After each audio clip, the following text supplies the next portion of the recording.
Hello everyone, welcome back into Cricket Safari. Now Andy Flower is a very, very lucky man tonight. He's surrounded by Kiwis and all the good ones. We've got Simon Doull and Shane Bond, part of the Golf Giants coaching crew. Good to have you with us. Congratulations. A win up front. Must feel good. Does feel good. It's always nice to get the competition off for the win, especially against such a power-packed side like Mumbai. So it's a good chance to, I suppose, that first game to get one over them, and we played really well tonight, so I think everyone's pretty chuffed. You were dominant with both bat and ball. Now, you've been a part of this competition a couple of times before, so you know what the DP World ILT20 is all about. What have you, I know we've just started, but what are you liking from what you're seeing in the growth in the tournament so far? Yeah, I still love the fact that we have to play a couple of local players and an associate player as well. I think the growth of those players in the nations that they represent is really a big one. It makes it a challenge from a coaching point of view, as Andy knows, is often there are players who would normally play who miss out to balance which locals you want to play. So selection is always, it's a long conversation. But I thought, yeah, our local player tonight who got the opportunity to play was one of our better bowlers. So that's something like that's great to see. It was great to see. And Dooley, what did you make of the game tonight? Pretty comprehensive, I thought. I'm just wondering how much sort of input Shane has into the batting lineup of my Emirates and how much you've spent time in dressing rooms with those guys when it came to the bowling side of things, because it appeared to me, I know the wicket probably got a little better, but your plans against most of those guys were pretty good. Yeah, I think they were. I think the wicket was, we definitely got the better end of the wicket. I think it held a little bit at the start, and when someone like Nicky P can only go out and run a ball for as long as he did, it's probably a representation that the wicket was tough, but I also thought we executed exactly what we wanted to. As a bowling coach, you're always looking for perfection, aren't you? So we probably missed 10 balls, and I thought actually 145 if we'd got it right, but in the end, as I said, the wicket flattened out in Nissanka. He's such a good player, and in the end we did it quite comfortably, which is great. So for you then, from a bowling coaching point of view, are you looking at numbers? Are you drawing a lot from the analysis about how to bowl to batters, or is it a feel thing for you and you're letting the guys on the field take a bit more control? I think for me it's conditions first, so the conditions will dictate first up. So the wicket was a little bit slow and tacky, so if we hit the top of the stumps, and we talked about even at the timeouts, stay there as long as we can because it's difficult to hit. Secondly, if it then starts to flatten out, where are the areas that are going to be more challenging to hit? Spoke about the big side, the short side, and in the end it's if you can put those plans into place and they still hit you, then it's okay. So it's not all about the outcome, it's did we do the job, did you do your job for the team, and tonight we were pretty good. Tonight they were pretty good. Andy, what did you make of the performance from the Golf Giants? Yeah, they looked really confident, they looked organised. That's a nice way to start the tournament, isn't it? And particularly I thought the confidence of the batsmen when they chased that target. You know, some sides might tiptoe towards a target like that. They didn't do that. They went confidently. I think they had 50. They were 56 for 2 off the power play. Excellent power play for them, even though it's a little bit easier in the second innings here, it seems. And then that acceleration from Omazai and Nissanka was sensational. That was really high-quality batting, a very dominant display, even against a world-class performer like Rashid Khan. I want to talk a little bit more about Nissanka, who obviously player of the match and rightfully so, did a great job with the bat. What's he look like in the nets? Did you know that was coming? He looks like he's about 13, doesn't he? He's tiny. Everybody walked out there and thought, is he? How old is he? But I've seen a lot of him at home, and he's clearly one of the best batsmen in the world, I think, at the moment. He was a dominant player in New Zealand with Sri Lanka. He's got shots all over the wicket. So even though he's very small in stature, I thought we saw tonight the combination of shot making and power. He's just a class player, and he was the guy who took the game away from him. Certainly did. Andy, what was your assessment of his performance with the bat? Yeah, I've seen him bat in all formats, and he does look like a really classy little player. I think his height actually helps him. He seems to get under the ball quite nicely. So what you're saying is I was a chance. If I could get under it, I would have been really good. Me too. Yeah, I think you were actually all right. But for a small guy, he has got some power, as Bondi says. So very impressive performance. His decision-making was outstanding. He didn't only use power, used some nice touches down to third man, got it over the keeper a couple of times. So that's a great start for him. First game in ILT20. And that feeling of self-belief and confidence and acceptance by your peers in the dressing room, that'll feel great for Pathum Nissanka. Absolutely it will. Now, I want to talk about some bowling. Your bowling unit up front, they were quite good, actually. Let's talk about Tashara. What you liked about his performance tonight? I think it was the plan us to bowl full early to a couple of their batters, and because he swings the ball and the wicket was a bit tacky, we thought that would be challenging. So the matchup was there, and he just executed, didn't he? Just bowled it a line, hit the stump, used the slower ball well, and with that little bit of swing and hold, when guys try to play across the line a bit, it created those caught and bowled chances. So I think when you go into these games, you're a local player, Hyder, who bowled really fast in our warm-up game, is you sort of don't know what you're going to get, but he was exceptional tonight and really beautifully led by Mo as well. As captain, just directed him what he wanted, and the beauty is he just executed and had an excellent performance. We had a look at Hyder in the commentary box. Andy and I were on. He's not right over the top. He's just a little bit of that action, a bit sort of Dushmantha Chimera like. Is that someone you'd look at and think he's a little bit like that? But I really like. There's a lot to like about the run up. There's very rhythmical. Tushara. This is Tushara now. I mean, for him in particular, that slower ball when he gets it right. You worked a lot with Malinga. Yep. As well. How similar? What are you seeing the similarities there? Well, you just can't see it because he sort of cuts underneath the ball and it dips. And that's the thing is, again, you're always getting the vision out of the umpire's shirt where he delivers the ball. So if it swings and it's at the stumps on a wicket like we had tonight, which was staying down, it becomes challenging.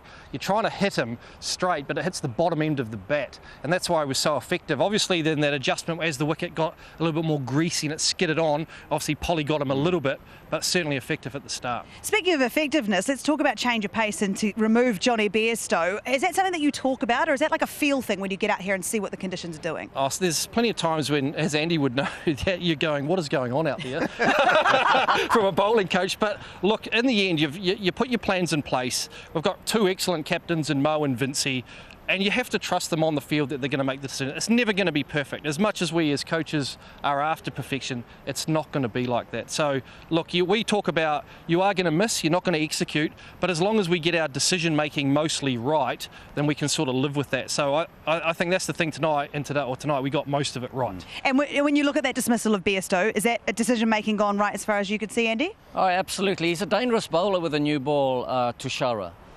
Dangerous because of that low slingy action, but he swings the new ball. And then his second most dangerous method of dismissal is deceiving batsmen with the slower ball. There's something about the low slingy delivery where when you do throw out the off-spinner slower ball, it's harder to see for batsmen. And he definitely deceived Johnny Bairstow there. He did him for pace. The bat came through early. And the spoon return catch came his way. It's a little bit more like a baseball pitch, Bondi. I've sort of studied this a little bit. When Malinga's Ben from Australia got it really low, and it would sort of curl away from the right-handers because it comes from such a low trajectory, and it's got a little bit of side spin, so it curls away from the right-handed batters as well. So that's what also makes it a lot tougher to hit. It's like the Benny Lachlan slider. Ben Lachlan. Like the slider, isn't it? The slider. Yeah, that actually it's very curves. similar. Yeah. And that's sort of, you get it, you feel like you've got a line, and then all of a sudden you haven't got a line at all, and it's off pace, so you're reaching for it, and that's exactly what Bairstow was doing. It takes it towards that outside edge as well, doesn't it? That little bit of slide to the offside. So, okay, you get the win tonight, the Golf Giants on a roll already. What's next steps? How do you move forward in a positive way? Because it's new for you and Jonathan Trott, new combination for you guys. You've got some new players. What's the messaging like in the dressing room for you guys? It's just more of the same. I mean, we've got 5 games in 9 days. So obviously, again, it's you look at the conditions. The conditions may change over those games. So your lineup may change. It's quite a unique competition in terms of your selection and your balance of your team, because one change can actually lead to 3. So the biggest thing we've talked about is, look, we'll just prepare consistently well, have our plans to go in, and then just recover well, and away we go again. And we know if we play good cricket, they're in with a chance to win. You know, these are one of the stronger sides, I think, MI. So to knock them off should give us a lot of confidence going through the tournament. You had a lot of great individual performances. Omazai was another one we haven't mentioned yet with his bowling. He was superb. So when it comes to selection, what's the policy within the Golf Giants? And when you have all these individuals stepping up all of the time, does it ever get tricky? Oh, you got to ask Trotty, because I just try to stay away from it, so I can deflect all the blame from him. No, like, we sit down, and that's the beauty of a coaching staff is the head coach would just get all the ideas. He listens to the assistants, go, what about this, and in the end he's got to make a decision, and we all get in behind it. So that's the thing, you're leaving quality players on the bench, but you're just trying to pick a team that matches up with the conditions, matches up with the opposition, and then you just got to go out and play well. And we get to talk about it, Julie, which is very nice. Like Omazai tonight, I want to talk about him with you. What did you make of his performance? Well, I thought all round was brilliant. We know what he can do with the bat. I think his bowling's getting better and better in the short format. He understands when to use the slower ball. I think he bowled a couple of really nice slower balls towards the back end. He swings it both ways, and he gets energy behind the ball. I think he's one of those players to me, and Andy Bondi, he hits the bat a little harder than you think. And I think from a batting point of view, that is just creates that little bit more uncertainty because of the away swing and the in swing. It just hits you a little harder than you might think sometimes. Yeah, that's what look, as a batter, you're not sure what's coming, and that's a significant factor. He's not predictable. Firstly, the ball can swing either way, but he's unpredictable with his lengths as well. So he bangs a fairly quick bouncer, as you say. He can hit the top of the bat, and he's not afraid of bowling a Yorker. So that sort of unpredictability brings doubt to a batsman, and as soon as you create doubt, you've got one up on him. How do you coach unpredictability? Great question. Again, you have some basic, you keep things reasonably simple, don't you? And you go, a guy like that who's got skills. I always talk about you've got this skill set, it's how you apply those skills to certain players. So it's not about not using the skill set, it's if you're bowling to Nicholas, it might be more slow wide stuff or using the Yorker to the feet. If you're bowling to Polly, it's hitting the top of the stumps a little bit more. So we have all those strategies in place, but he's certainly a hell of a skilled player. And I think we got a lovely match-up tonight with him facing his teammates with the ball, who were the biggest danger, and he just obviously took them down, which made a huge difference to us. Oh, imagine walking in the dressing room after that. It is feeling very good. Bonnie, I want to thank you so much for your time. So you're an absolute legend. We love you. Best of luck for the rest of the tournament. Cheers. Thanks, guys. Thank you so much. Right, let's take a look at some of our winners, our contest winners from Z. Let's have a little look here. If you're on these graphics here, congratulations. The Jawa Dikau in Pau contest, you can see here they're from all over, from Mumbai, Ranchi, some very exciting prizes coming your way. There's another page though, so if you're not on that one, hold on, you might be on this one. Have a look there, some Kolkata, Nagpur, Delhi. Congratulations to our winners. All right, I want to thank you, Andy, very much for joining us. Dooley, you have to stay with me, and so do you guys. Sorry, Dooley, did you not know that? You guys have to stay with us too. We're going to take a short break, and when we come back, plenty more. Let's talk about My Emirates. We'll see you soon.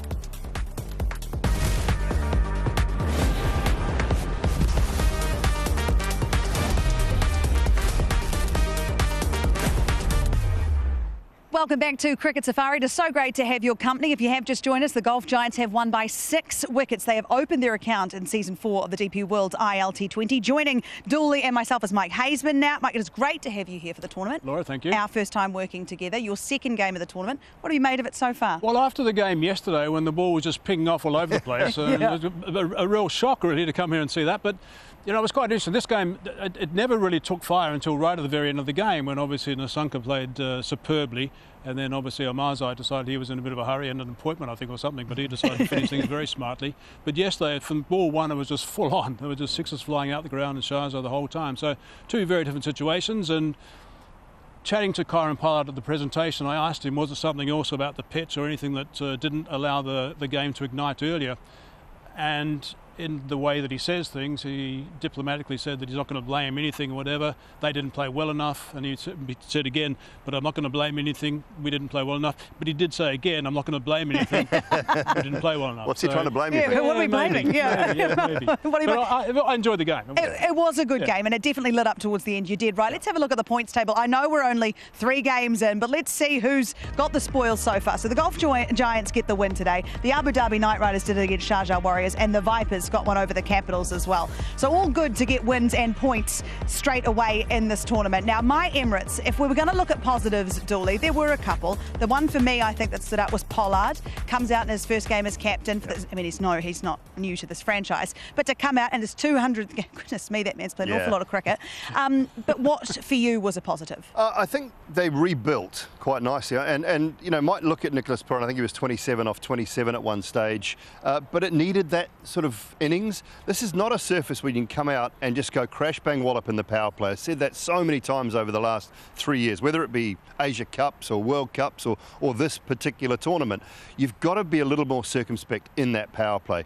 When you're 3 down, you're going to be behind the 8 ball for the most part of the game. And I thought they rebuilt nicely and got to a target where if they'd bowled a lot better, it could have been a lot closer. So bowling was a bit of an issue, and the batting in the power play is where they need to improve. Pollard was a positive. I think Puran played a really responsible innings. And I think Gazanfa bowled nicely. Rashid had an off night, but I thought Gazanfa I've never bowled, heard of those before. Yeah, I hadn't seen one. No, it doesn't happen very often. But I thought AM Gazanfa bowled quite nicely for them. So when we look at Pollard and he's the ripe old age of 38, I believe, and he doesn't like when people say that. So if you ask, it wasn't me that told you. But when you look at what keeps him, how is he able to continually do this around the world? I mean, this season, this year I should say, he's been spectacular again this year. I mean, it's quite remarkable. I think a lot of people think he was going through a bit of a lull the last couple of years, but he suddenly has burst back on the scene again now, and this year has been terrific. And to thump the ball like he does, I mean, he doesn't try and hit the ball that hard. He's just enormously strong. I mean, there's still quite a lot of work going on in the gym there, quite clearly, and the forearms and the wrists, and the upper body strength is quite astronomical. But look, there's a lot of ability. Let's not forget the ability. But he's just a power hitter of note. And will we see another player like him? I think in the T20 game, probably not. T10 game, probably not. I was down in Abu Dhabi doing the T10 recently, and what I really liked about Kieran Pollard, he will never leave any stone unturned. And post-game, they played a game. Chris Jordan was on the opposition side. Pollard was in his side. And they were both out there after the game doing some shuttle sprints. Now, 38 and 37, I think. Those very young ages. CJ's 37, I think, and Pollard at 38. The only two out there. A lot of young players in that tournament, and they're out there doing some shuttle sprints after a game. That's impressive. And I just sort of yelled over. I said, "Did you not sort of have enough in the game?" He said, "Mate, we've got a month and a half of cricket coming up." He said, "I've got to make sure I do my stuff." I mean, that's quite impressive. It says a lot. After everything he's done and been through, the want and the ability to still, want to get the best out of himself. I think that's a really big thing with Kieran Pollard. I mean, it says a lot that you weren't with him. You were standing there saying, what are you doing? I'm surprised. I'm surprised. Alongside him, keeping up, Billy does his pre-game. I don't know. Says a great deal. And he runs around. You should see him pre-game. Don't worry about that. But when you look at the players that do that, do you have to stay fitter the older that you get to avoid injury as well? Is that part of it? Yeah, there's a lot of that, but there's also a little bit of setting standards as well, and saying, guys, this is what I'm prepared to do. He's big on that. Yeah, he's massive on that, Kieran. I mean, you see it in a dugout interview. In a team interview situation or a team talk situation, and he's really big on setting standards and making sure that he's actually at the forefront of it and he's at his best. So I think that's one of the big reasons that he continues to do it. It's so cool. I love to hear that. You can see why he's so wanted around the world. So excited to see what he does in this tournament. And this tournament keeps rolling on. We head to Sharjah tomorrow. Let's have a look at what is happening. It's the ADKR team taking on the Vipers. Both teams have had a win, a good start. Can they continue it? Now, you were there at Sharjah Cricket Stadium, looking beautiful. I love Sharjah Cricket Stadium. Magnificent. Track was terrific, really good. Well, if you're Liam Livingston, you love it out totally. there, don't you? And about 20 others in the game also, by the way. No, the track was really good. It had nice pace to it, nice bounce. So it was good. A far cry from what we saw literally from 2 years ago. It was brown and barren and cracked. Now it's got a little bit of live grass about it. And it was terrific. Good carry through to the keeper. Very impressive. Allowed them to play those shots. It absolutely did. Can we talk a little bit about Liam Livingston? I think we've got some footage of it for those of you who might have missed this. It was quite something to get 82 off just the 38 balls. I mean, the Sharjah Warriors didn't know what to do with themselves. No, they didn't. I mean, he took everyone down. He was particularly severe on Pretorius, wasn't he? And that one over, I think it went for 33. This was last over the innings. Is that what? Yeah. But I mean, his power down the ground is immense. We talked about Kieran Pollard. It's as big as anyone in the game. It was terrific. I mean, he didn't miss hit a ball yesterday.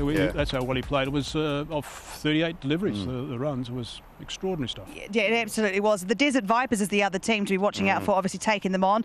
And they started off with a hiss and a roar. You see what I did there?